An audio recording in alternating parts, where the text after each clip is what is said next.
Good morning, friends. Welcome back, all of you. This is a quiz question format playing game. So let's start a good question of series.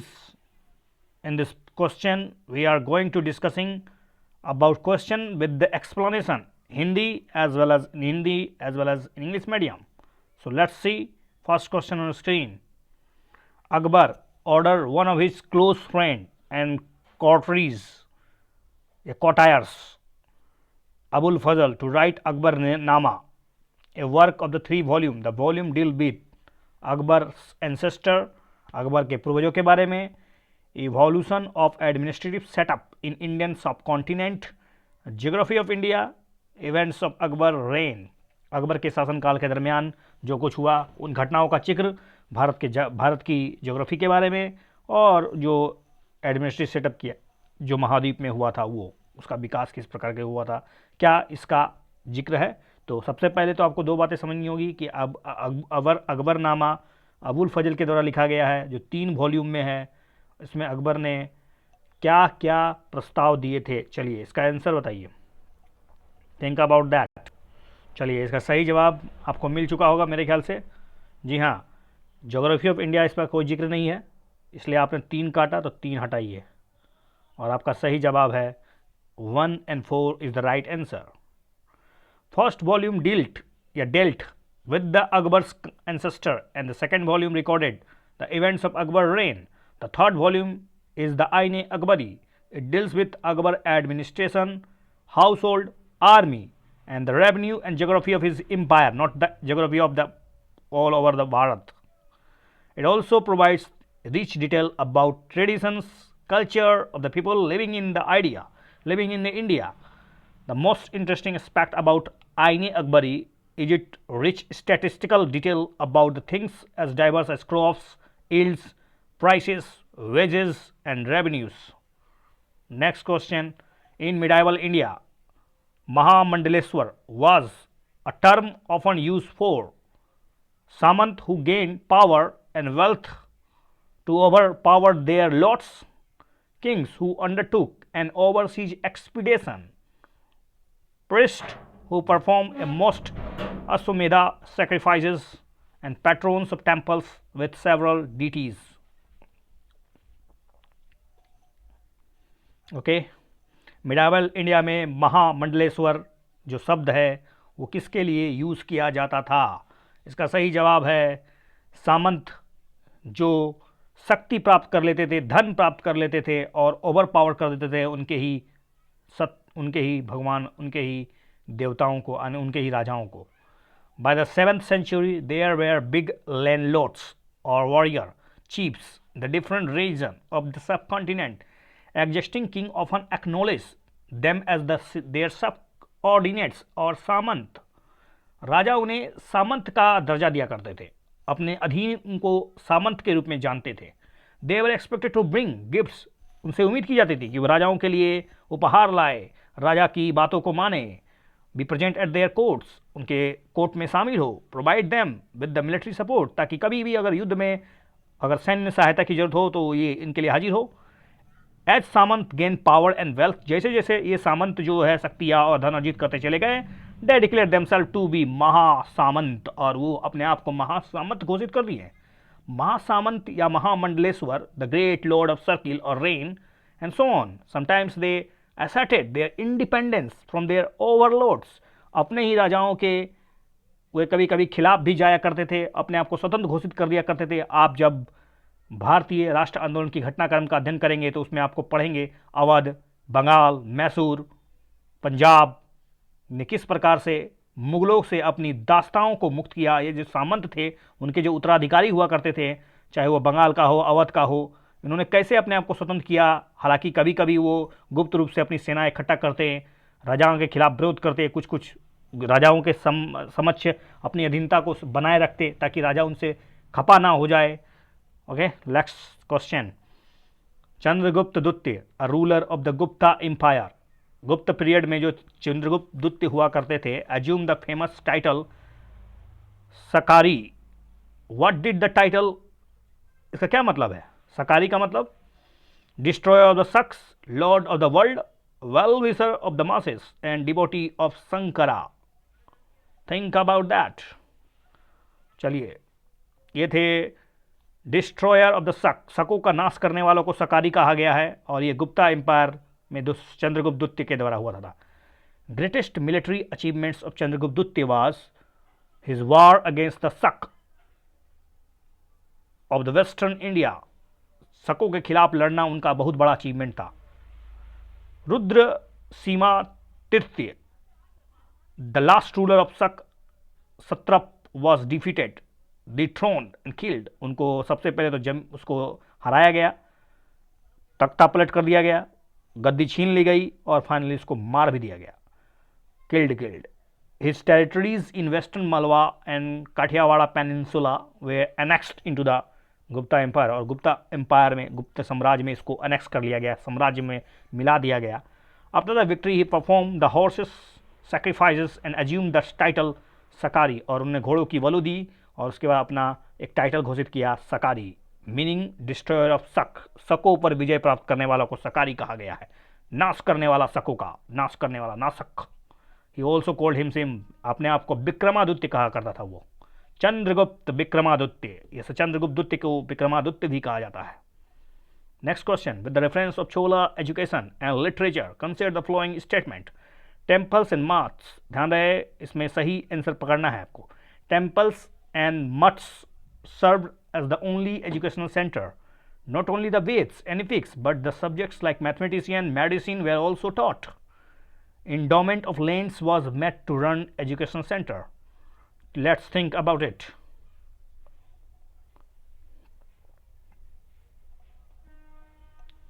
चलिए, इसका सही जवाब पहले तो एक काटिए क्योंकि एक गलत है. रही बात 3 तो दोनों में है, इसलिए B is the right answer. 2 भी सही है. इसलिए during the period beside the temples and mosques educational center several educational institution also flourished. उस दरमियान ना केवल और केवल मंदिर और मठ एजुकेशनल सेंटर हुआ करते थे, बल्कि और भी एजुकेशनल संस्थाएं खुलने लगी थी, फ्लोरिश होने लगा था. इसलिए ये बिल्कुल मत सोचिए कि केवल और केवल टेम्पल और मठ ही एजुकेशनल सेंटर हुआ करते थे उस समय के दरमियान. The development of Tamil literature rich its peak during the Chola period में. ये तो अपने जो तमिल लिटरेचर था अपने ऊंचाई पर पहुंचा था. A lot of it came from the contribution of education and literature to the enrichment of this culture. Mathematics and medicine studies so the kings encouraged logical and intellectual pursuit and were not centered entirely on religious studies. केवल और केवल धार्मिक शिक्षाओं पर केंद्रित नहीं था.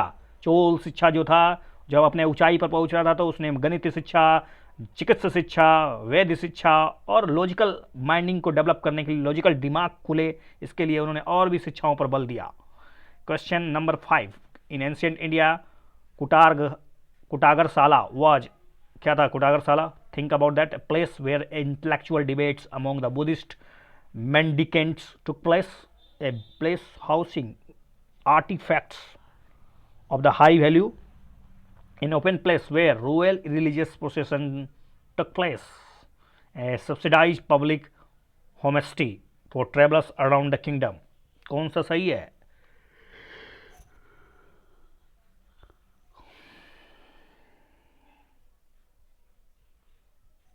चलिए, इसका सही जवाब ए दे दीजिए आप.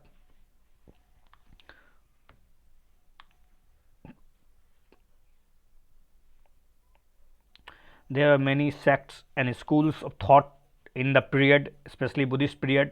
Lively discussion and debates took place between the teachers of these schools. Thought teachers like Buddha and Mahavir traveled from place to place trying to convince one another as well as the lay persons about the validity of the philosophy or the way they understood the world. दुनिया को किस तरह से उन्होंने समझा है, किस तरह से अपनी ज़िंदगी को व्यतीत करना चाहिए, और जो भी इन्होंने कुछ सीखा वो किस प्रकार से आदान प्रदान हो. Debates took place in the Kutagarsala, a hut with a pointed troop in the groves where traveling mendicants halted, जहाँ पर राहगीर लोग आकर ठहरते थे, डिबेट करते थे. If the philosopher succeed in the convincing of one his rivals, the follower of the latter also become his disciple. अगर आप दूसरे को विजित कर लेते थे, जीत लेते थे विचारों में, तर्क की शक्ति के द्वारा, तो वो फिलोसफर उनका शिष्य बन जाया करता था जो हार जाता था. The support for any particular sect could grow and shrink over the time. Next question. After consolidating their position in India, Delhi Sultanate introduced reforms in the land revenue administration. In this context, Inam lands were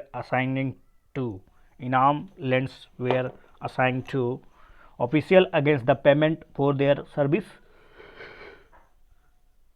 religious leaders or religious institution, courtyard for mosques या फिर expand the market in the hinterland of the empire. इनाम lands where assign to किसे दिया जाता था? इनाम जीता हुआ भूमि। चलिए इसका सही जवाब है रिलीजियस लीडर और रिलीजियस इंस्टीट्यूशन को प्रदान किया जाता था जीती गई क्षेत्र, जीती गई भूमि। The lands were classified into 3 categories. Iqta land assigned to the official as iqta instead the payment for their services. आप जिस काम को कर रहे हैं, जो सेवा दे रहे हैं, उसके आपको वेतन ना देकर आपको एक ज़मीन का टुकड़ा दे दिया जाएगा कार्यकारी अधिकारियों को, यानी ऑफिशियल लोगों को, तो इसको कहा गया इक्ता लैंड। खालिसा लैंड का मतलब है land under the direct control of sultan and their revenue collected were spent for the maintenance of royal court and royal household. शाही परिवार किस प्रकार से चले, शाही घराना कैसे चले, रॉयल कोर्ट कैसे चले, पूरी उसकी जो क्रियाविधि थी, उनको खर्च करने के लिए जो पैसा इकट्ठा किया जाता था वो खालिसा लैंड से उठाया जाता था। और तीसरा था इनाम लैंड असाइन या granted to the religious leaders और रिलीजियस इंस्टीट्यूशन, धार्मिक वार्तालाप करने वाले, विचार वाले लीडर्स को जो भूमि दिया जाता था उसे इनाम लैंड कहा जाता था। प्राचीन भारत में in ancient India shrines serve which of this purpose? Providing training to crafts person, procured raw material for merchants, serve as a financial institution for money deposit, supported religious institution by donation. Which are the right answer? I think this is simple question, and I think such type of question always right all are the correct statement. Many crafts person and merchants now form association known as shrines या shrines. इसको श्रीन्स कहते थे। एक समूह होता था, बहुत से अलग अलग प्रकार के लोग, अलग अलग मर्चेंट हो, क्राफ्ट्स हो, सब आपस में मिलते एसोसिएशन बनाते हैं। दिस श्रीन्स जो है of the craft person provided training, procured raw material, distributed the finish product. The shrine of the merchants organize the trade. Shrines also serve as a bank which rich man and women deposit money. जहाँ पर समझ सकते हैं, हिंदी उतना simple है। This was invested, the part of the interest was returned or used to support religious institution as a monasteries. Next question. The inscription of Chola mention various kinds of taxes. Which of these is most frequently mentioned text in this inscription? Ladamol, it's a Vetti, it's a Surinam, it's a Rumolana. इसका सही जवाब B है, बेट्टी। Inscription refer to the 400 से ज़्यादा प्रकार के टैक्सों का चर्चा किया गया है, जिसमें सबसे ज़्यादा इस्तेमाल होता था वेटी या Vetti. Taken not in case, नगद नहीं वसूला जाता था, but in the form of जबरन मजदूरी या कडामा या लैंड रेवेन्यू के रूप में वसूला, राजस्व, भूमि राजस्व के रूप में। There were also taxes on touching the house, use of the ladder to climb palm trees, or cess on succession of the family property. Next question. Consider the following statement. Develop Varsa या Vesra of style architecture. Vesar style of architecture. They develop Vesar style of architecture.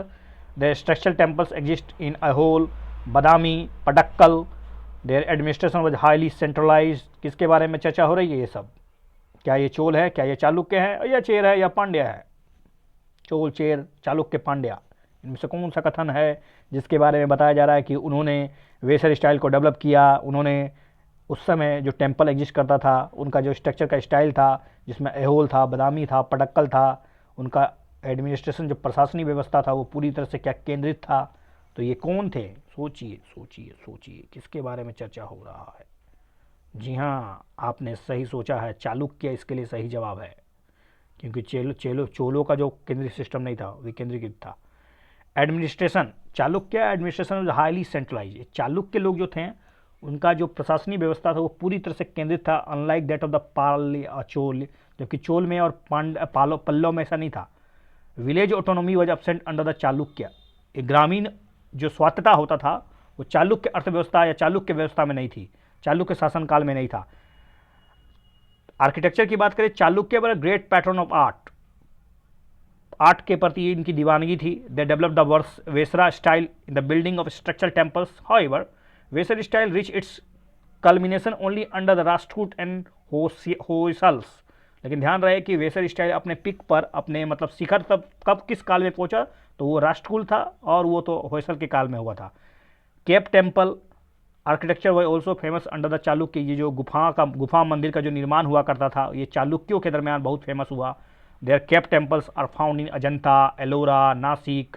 The best specimen of Chalukya painting can be seen in Badami. जब आप बादामी घूमने का आपको मौका मिलेगा, कर्नाटक जाइए, तो आपको पता चलेगा कितना बेहतरीन तरह से चालुक्यों के द्वारा जो पेंटिंग किया गया है, दीवारों पर उकेरा गया है, बहुत ही बेहतरीन है।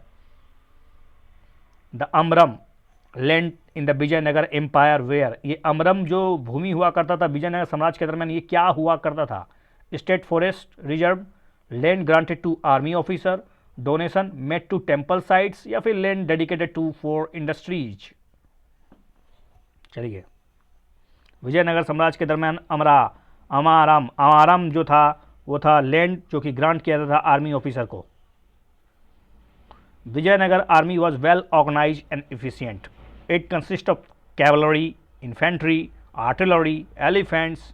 The top grade of the officer of the army were known as Nayak या poligar. They were granted land in the lieu of the service. आप अगर सेवा दे रहे हैं सैनिक के रूप में तो आपको नायक कहा जाएगा, पोलीगार कहा जाएगा। टॉप ग्रेड के ग्रांट के लोगों को सर्विस के लिए वो जो मिलता था उनको कहते थे amaram. Soldiers were usually paid in cash. लेकिन सैनिकों को जनरली केस में ही भुगतान किया जाता था। Next question, with reference to the office of whip consider the following statement. Office of whip is not mention in the constitution but is mention in the parliamentary statute. Office of जो whip का पद होता है वो संविधान में कहीं जिक्र नहीं है, लेकिन पार्लियामेंट्री स्टैट्यूट में से जिक्र है। क्या ये सही है? ही is appointed by the speaker in Lok Sabha and the chairman in the Rajya Sabha is right. Regulate, जो व्हिप है वो रेगुलेट करता था, मॉनिटर करता है the behaviour of the party member in the parliament. क्या ये ध्यान रहे, इसमें कौन सा इनकरेक्ट पूछा गया है?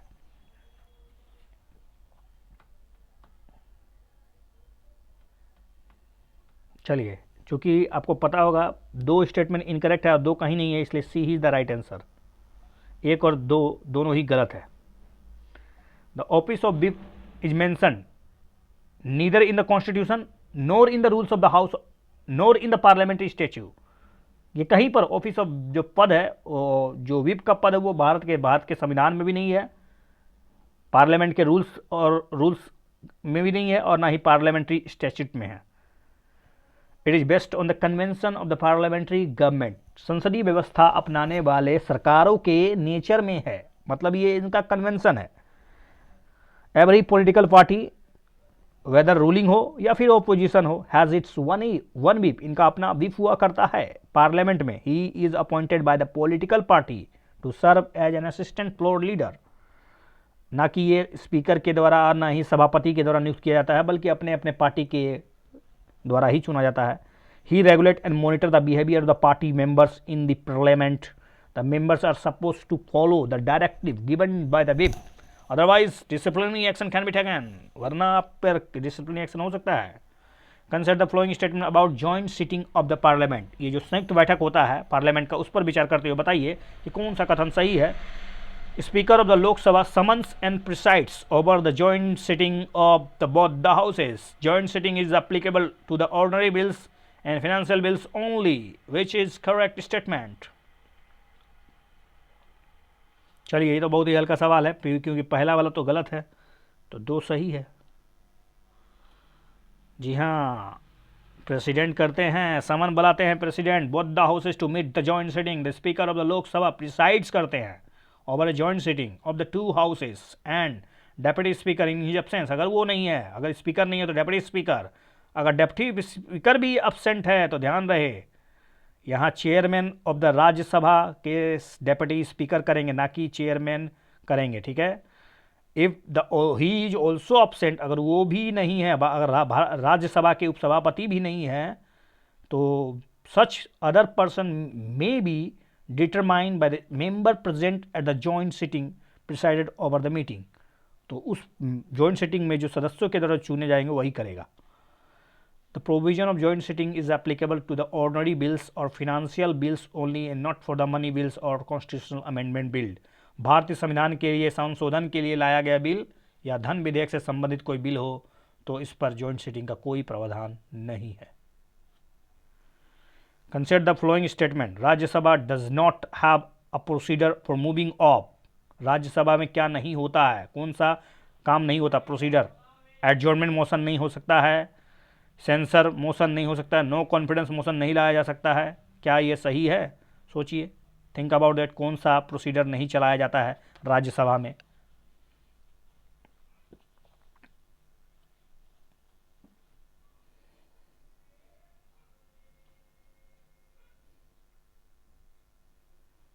चलिए, I think you got the answer.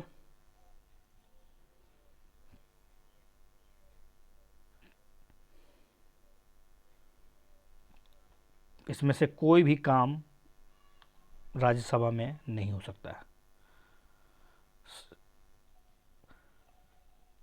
दिया गया दोनों स्टेटमेंट, जो 1 था और 2 था, not possible because they R motion that sensor the government, क्योंकि ये गवर्नमेंट जो है उस पर सेंसर कर देता है, गवर्नमेंट पर sensor, Rajya Sabha does not enjoy this power.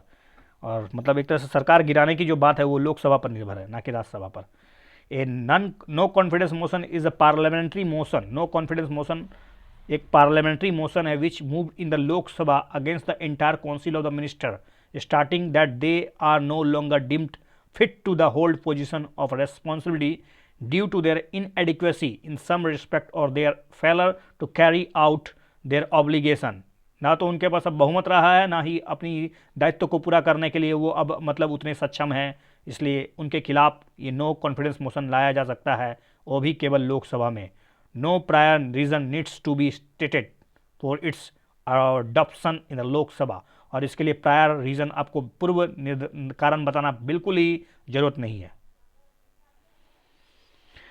Idea of या ideal of the welfare state in Indian constitution is enshrined in its preamble में है, डीपीएसपी में है, फंडामेंटल राइट्स में है, 7th शेड्यूल में है। चलिए, बहुत ही बेसिक प्रश्न है वेलफेयर स्टेट के बारे में, इसका सही जवाब आप थिंक आप देखते ही समझ गए होंगे, डीपीएसपी में है welfare state. Directive principles are meant for promoting the ideal of the social and economical democracy. They seek to establish a welfare state, कल्याणकारी राज्य की स्थापना करने के उद्देश्य से ही DPSP 36 से 51 तक में जिक्र है। You can study about it. और हमें बताइए कि आर्टिकल 40 क्या है और आर्टिकल नंबर 51 क्या है, किसी कमेंट सेक्शन में लिख भेजिए मुझे। लेजिस्लेटिव काउंसिल ऑफ स्टेट, अगला प्रश्न है, legislative council of state in India can be larger in size that the half of the legislative assembly of a particular state. The governor of the state nominates the chairman of the legislative council of that particular state. और दिए गए state में कौन सा कथन सही है? ये प्रश्न यूपीएससी में आ चुका है, तो इसमें कोई सही नहीं, दोनों गलत है। Maximum strength of the council is fixed at 1/3 of the total strength of the assembly. ये जो विधानसभा का जो टोटल सदस्य होते हैं उसका 1/3 सदस्य से ज़्यादा सदस्य नहीं हो सकता है विधान परिषद में, और मिनिमम स्ट्रेंथ जो है 40 से कम नहीं होना चाहिए, कुछ एक्सेप्शन छोड़ के। जो आपको पता होगा आप लिख भेजिए कौन कौन से ऐसे राज्य हैं जहाँ पर 40 से भी कम विधान परिषद अगर है तो उसमें सदस्य हैं। Chairman of the legislative council is elected by the council itself. जो विधान परिषद के जो सदस्य का द्वारा ही वहाँ के विधान परिषद के चेयरमैन का चुनाव होता है, ना कि इसे गवर्नर चुनते हैं।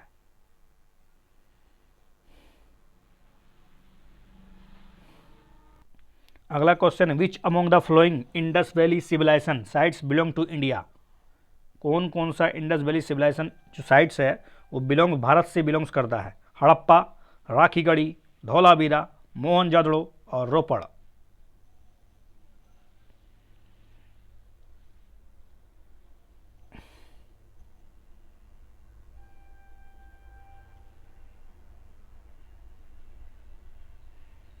चलिए, हड़प्पा तो भारत में नहीं है और मोहनजोदड़ो यह है कि नहीं बताइए। ये भी नहीं है, तो 2, 3 और 5 C is the right answer. Harappa and Mohenjodaro जो है वो पाकिस्तान में है। इंडिया में कौन कौन सा है जो खोद के निकाला गया था हड़प्पा सभ्यता से, आई मीन सिंधु घाटी सभ्यता से? इसमें लोथल है और धौलावीरा जो दोनों गुजरात में है, राखीगढ़ी हरियाणा में है, रोपड़ पंजाब में है, कालीबंगा और ये जो बलाथल है वो राजस्थान में है। एक्सपर्ट के अनुसार which of the following statement regarding Kalibanga या Kalibang is are correct. Kalibanga या Kalibang in Rajasthan has given the evidence of the earliest plowed agriculture field ever revealed through the excavation। Kalibangan से ही क्या जुते हुए खेत की जानकारी मिली जो कृषि से संबंधित था। It is called the site which the given an evidence of the earliest archaeological recorded earthquake. क्या यहीं पर भूकंप की सूचना जानकारी पहली बार आर्कोलॉजिकल सर्वे को मिला? चलिए सोचिए सोचिए। चलिए, इसका सही जवाब है कोड नंबर सी। दोनों कथन सही है, एक तो जुते हुए खेत और अर्थक्वेक की जानकारी। कालीबंगा है given evidence of earliest 2800 BC में इसकी जानकारी मिली थी।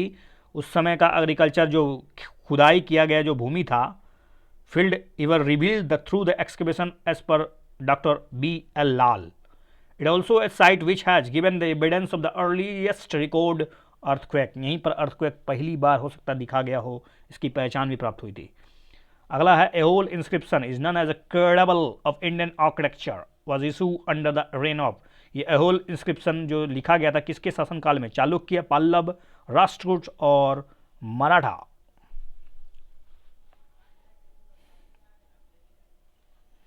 चलिए, इसका सही जवाब है एहोल अभिलेख चालुक्यों के शासनकाल में लिखा गया था, जो कि इंडियन हिस्ट्री के लिए बहुत ही बेहतरीन इंस्क्रिप्शन है।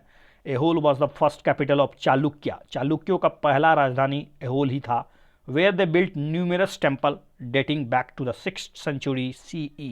6वीं शताब्दी के दरमियान एहोल अभिलेख और बहुत से मतलब टेम्पल्स बनाए गए चालुक्यों के द्वारा। Many inscription found at Aihole but the inscription which found at Meguti temple popularly known as Aihole inscription which has the significance in the history of India, witness the many historical events of Chalukya. चालुक्यों के बारे में जानकारी के लिए एहोल अभिलेख एक बहुत ही बेहतरीन इंस्क्रिप्शन है, जो कि इसमें एहोल इंस्क्रिप्शन में ये भी जानकारी मिलती है कि पुलकेशिन द्वितीय ने किस प्रकार से अपना शासन व्यवस्था चलाया था, उनका शासन कैसा था और किस प्रकार से उसको हर्ष का सामना करना पड़ा था वगैरह वगैरह।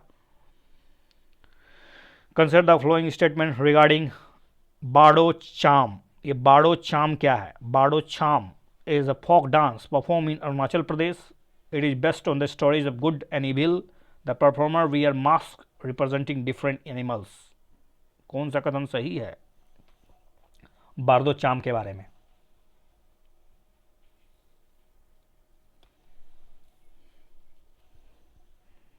चलिए, बाड़ो चाम के बारे में दिया गया तीनों कथन सही है। बाड़ो चाम ये तो सबसे पहले अरुणाचल प्रदेश जगह है। फेस्टिवल के दरमियान इसको मनाया जाता है। इम्पोर्टेंट बात है कि लोग जो है मास्क वियर करते हैं और अलग अलग जानवरों का प्रतिनिधित्व करते हैं, और ये जो है गुड और इविल एक तरह से इस पर एक झगड़ा है, एक तरह से डिपिक्शन है। बाड़ो चाम is perform by the Sherdukpen tribe of the west Kameng district. The dancer perform of the beats of many percussion instrument. Next question. Which of the following are the folk dance of Northeast India? Bihu, Baguramba, Kummi, ढोल, चोलम। चलिए बताइए।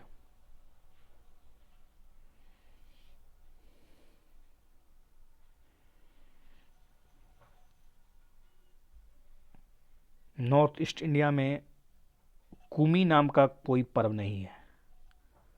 3 खत्म, 3 खत्म और 1 2 तो दोनों में, इसलिए 4 भी सही है। बिहू तो पता होगा, नॉर्थ ईस्ट असम में मनाया जाता है, एक during the festival. Lyrics is use song propagates love. ये जो बागुरम्बा है ये असम में मनाया जाता है, ये भी, और डांस होता है इसमें। Dance is inspired from the nature. ढोल, और अगला है ढोल चोलम, ये मणिपुर में है, perform during the Holi festival. ये ढोल चोलम होली फेस्टिवल के दरमियान। इसमें dancer display aerobatic moves while playing ढोल, ए लार्ज ड्रम। उसके बाद कुमी फोक डांस जो है वो पॉपुलर है तमिलनाडु में और केरल में, ना कि नॉर्थ ईस्ट में।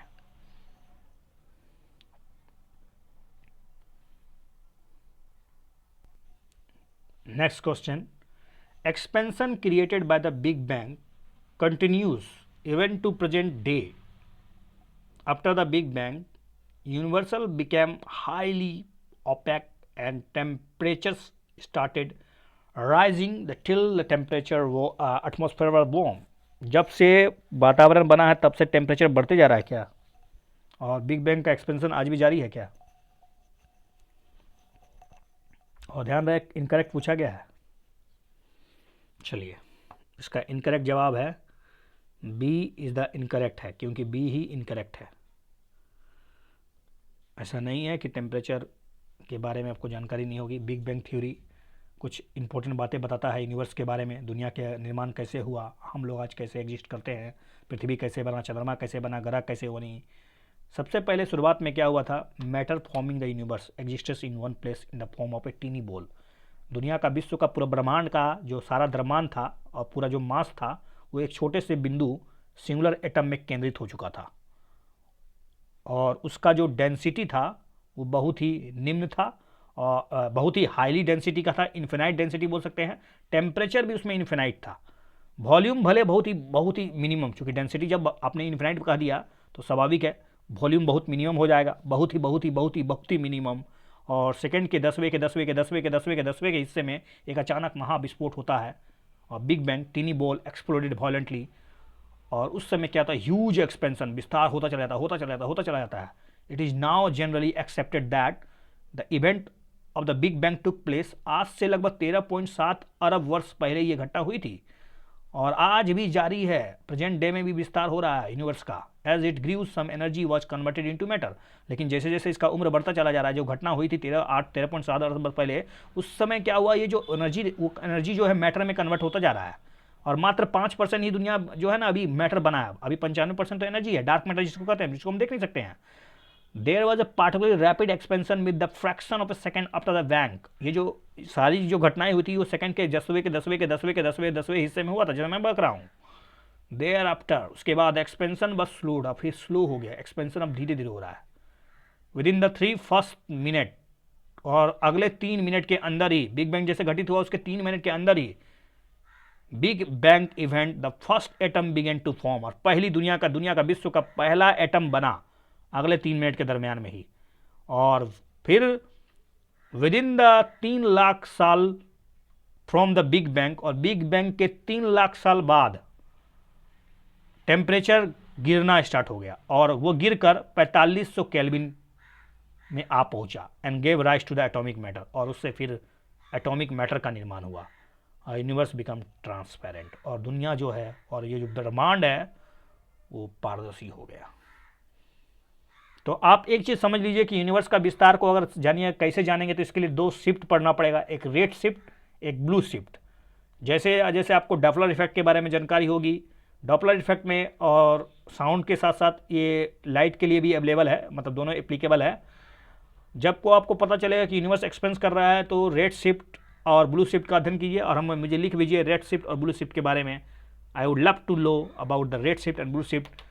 Those students who participate in this game, if you love this video, subscribe its channel and follow my attitude and give some idea about the manner to of teaching, where I am mistaking and why I am mistaking.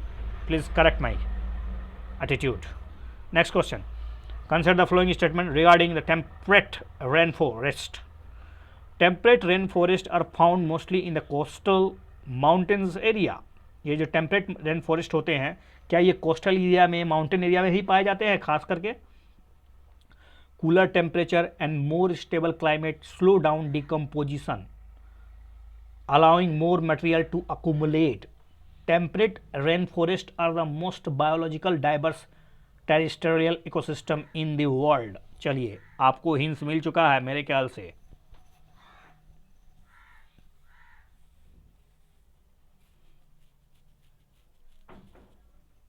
सोचिए सोचिए, इसका सही जवाब सोचिए. जी हाँ, इसका सही जवाब है 3. तो पहले छाटिए और सी को उठा के ले जाइए आंसर. 2 और 1 और 2 दोनों सही है. Temperate rainforests are located in the mid latitude, okay, where temperature are much more mild than the tropics. Tropic के तुलना में टेम्परेचर जो होता है टेम्परेट लोकेटेड में, जो मिड लैटिट्यूड होता है वहाँ पर नॉर्मल होता है, माइल्ड होता है. ठीक है, अच्छा होता है. वहाँ temperate rain forest are found mostly in coastal mountains areas. Rainfall in this forest are produced by warm moist or air coming in the form of the coast and being tapped by the nearby mountains. Cooler temperature and more stable climate slow down decomposition. जैसा कि आप जानते हैं कि जब temperature घटता है, climate stable रहता है, तो डिकम्पोजिशन की प्रक्रिया काफ़ी धीमी हो जाती है. Allowing more material to accumulate, जिससे मटेरियल जो है अकोमुलेट होने लगते हैं, संग्रहित होने लगते हैं. This productivity allow many plant species to grow for incredibly long period of time. इससे समय मिल जाता है पेड़ पौधों को उगने का, बढ़ने का, अपनी प्रोडक्टिविटी बढ़ाने का. Tropical rain forest are the most biological diverse terrestrial ecosystem in the world. Tropical rain forest, विषुवतीय जो वर्षा वन है, वो ही सबसे दुनिया का सबसे ज़्यादा बायोलॉजिकल डाइवर्स यूनिवर्स है, जिसमें आपको अमेजन के जंगल मिलेंगे, पेरू अमेजन है, जावा है, सुमात्रा है. रेन फॉरेस्ट आपको पता होगा, अभी हाल में ही अमेजन के जंगलों में आग लग चुका था, तो ये सब ट्रॉपिकल में आते हैं. Consider the following statement. In India oil seeds are largely grown under rainfall condition. Soybean and groundnut contributes more than 80% of the total oil seed production in India. Madhya Pradesh, Maharashtra and Rajasthan, the major soybean grows. Which of the following statement is correct?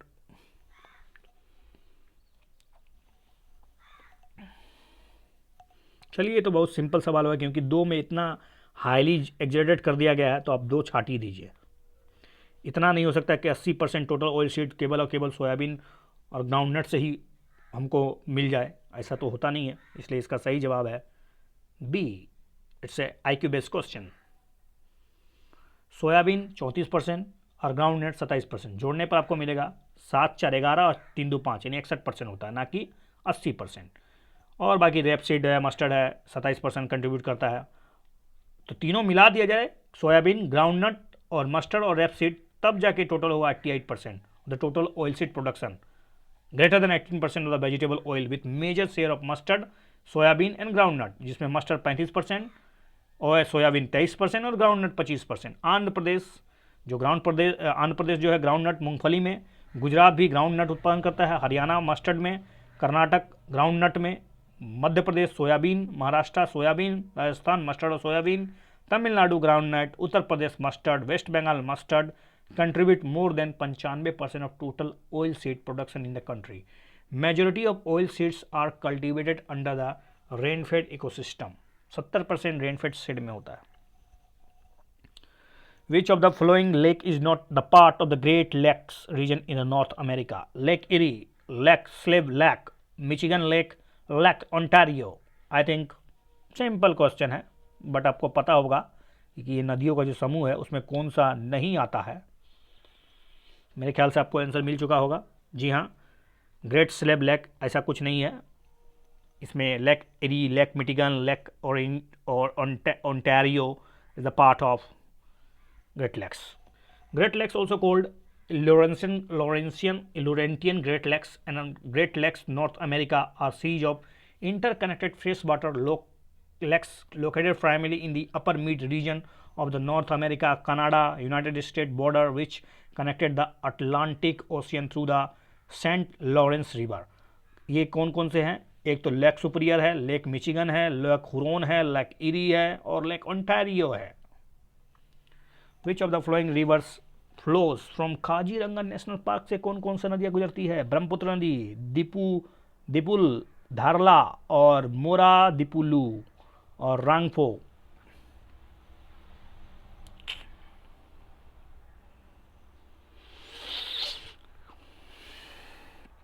चलिए इसका सही जवाब है D. Tough question था।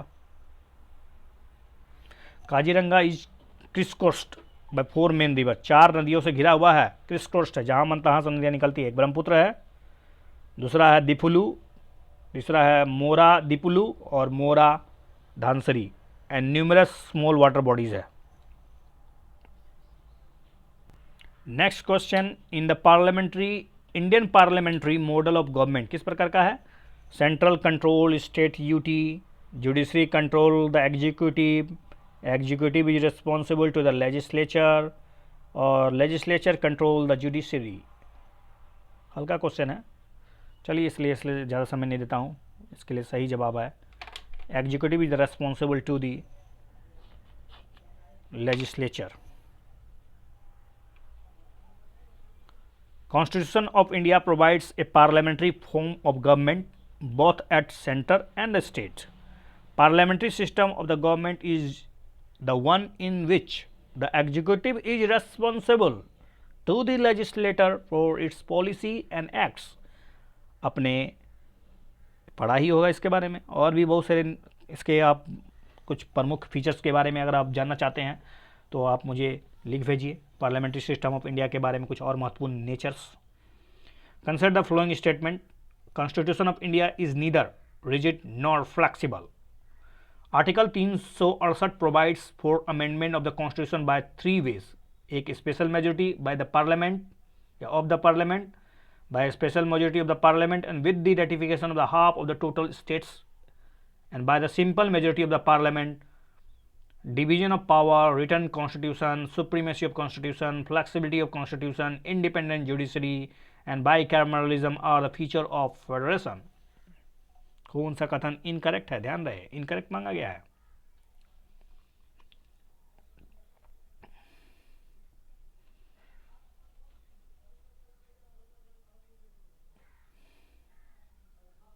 चलिए इसका सही जवाब तो मेरे ख्याल से आप पता कर चुके होंगे।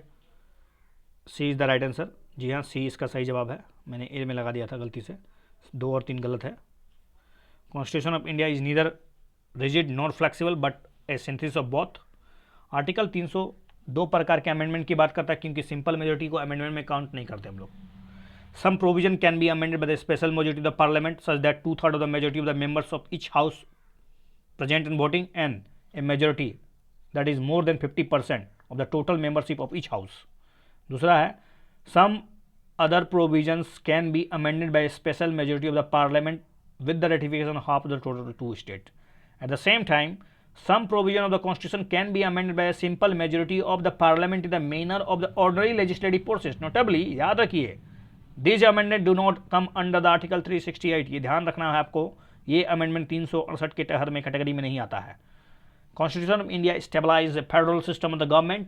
It contains all the useful features of the federation, जैसे कि two government, division of power की बात हो, रिटन कॉन्स्टिट्यूशन हो, सुप्रीमेसी ऑफ द कॉन्स्टिट्यूशन हो, रिजिडिटी ऑफ कॉन्स्टिट्यूशन हो, independent judiciary and bicameralism, flexibility of the constitution is a unitary और non federal features, जो संविधान को आसानी से तोड़ मड़ोड़ प्रस्तुत किया जा सके, ये नॉन फेडरल फीचर्स होता है। संघात्मक नहीं, गैर संघात्मक होता है, एकात्मक भी हो सकते हैं आप उसको। Which of the following directive principle was not originally provided in the Indian constitution. मतलब फिर से पढ़ देता हूं। Which of the directive principle was not originally provided in the constitution of India? Organisation of village panchayat, safeguard fair forest and wild life, uniform civil code for the citizen और organisation of agriculture and animal husbandry. चलिए इसका B जवाब है, safeguard the forest and wild life. B B B B, जी हाँ B. 42वां amendment act जो 1976 में हुआ, 4 नए डायरेक्टिव स्टेट पॉलिसी को जोड़ा गया। पहला तो to secure the opportunity for the healthy development of children, article 39 में लिखा हुआ है, हेल्दी डेवलपमेंट हो, बच्चों का विकास हो पाए, अपॉर्चुनिटी मिल सके। Promote equal justice and promote and provide free legal aid to the poorer, गरीब से गरीब लोगों को सस्ते में नहीं तो कम से कम मंगनी में, यानी बिना कोई मुआवजा का 39A के तहत इक्वल जस्टिस प्रदान करने के लिए फ्री लीगल सर्विस मिल पाए। To take step to secure the participation of the worker in the management of the industries, article 43A। और to protect and improve the environment to safeguard forest and wild life, article 48A।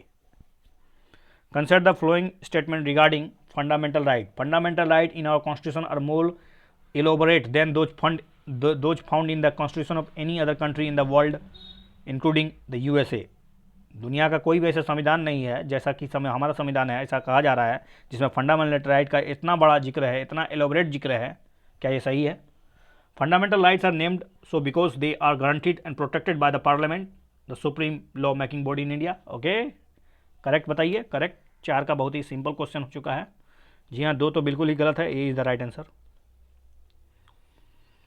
Part 3 of the constitution is rightly described as the Magna Carta of India.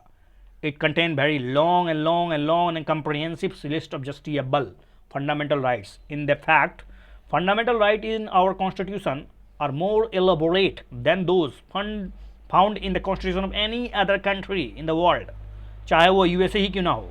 The fundamental rights are named as so because they are guaranteed and protected by the constitution, not by the parliament. Which is the fundamental law of the land? जो कि fundamental of the law of the land है वो constitution है, संविधान ही supreme है, ना कि parliament. Consider the following statement regarding the constitution of India. भारतीय संविधान के बारे में विचार करते हुए बताइए कौन सा कथन सही है। Constitution in the is supreme law and determines the relationship between the citizens and the government. It specifies how the government will be constituted and also lay down the limits of the powers of the government. It expresses the aspiration of the people about creating a good society, which is the correct statement. I think this is also a simple or but IQ based question. I think this is the right answer, D. 1 2 3. Constitution is a supreme law that determines the relationship among citizens and also the relationship between the citizens and the government. Citizens के बीच और citizens और government के बीच क्या relationship हो, इसको determine करने के लिए भारतीय संविधान है, सुप्रीम कानून है वो। पहला, it generate the degree of trust and coordination that is necessary for the different kinds of the people to live together. यहाँ विविध प्रकार के जो लोग रहते हैं, धर्म अलग है, जात अलग है, पात अलग है, खान अलग है, रहना अलग है, सब अलग अलग लोगों को आपस में एक सूत्र में बांधने का काम कौन कर रहा है? ये कर रहा है हमारा भारत का संविधान। Second, it specify how the government will be constituted. ये सरकार का निर्माण कैसे हो, इसके प्रक्रिया क्या हो, कैसे चुनाव हो, कैसे किस प्रकार का सरकार हो, किस प्रकार से प्रधानमंत्री बने, कोई एमएलए बने, एमपी बने, कैसे चुनाव हो, चाहे चुनाव एकात्मक, जैसे कि आपको पता होगा राजतंत्र नहीं है यहाँ पर लोकतंत्र है, डेमोक्रेटिक इलेक्शन होता है। Third, it lays down the limits of the power of the government and details as what the rights of the citizens are.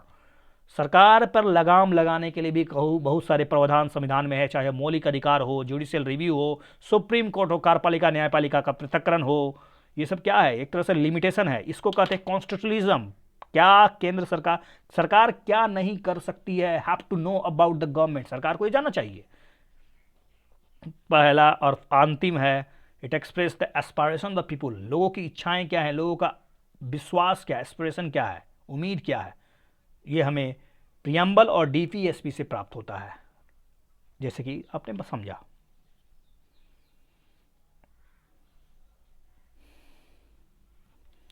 Okay, in this video we discussed most of the important question from various sections और various topics, and I think when you watch this video be listen it carefully before giving my answer. I think you should give your answer and write down in comment section how many you attempt and how many you got the numbers.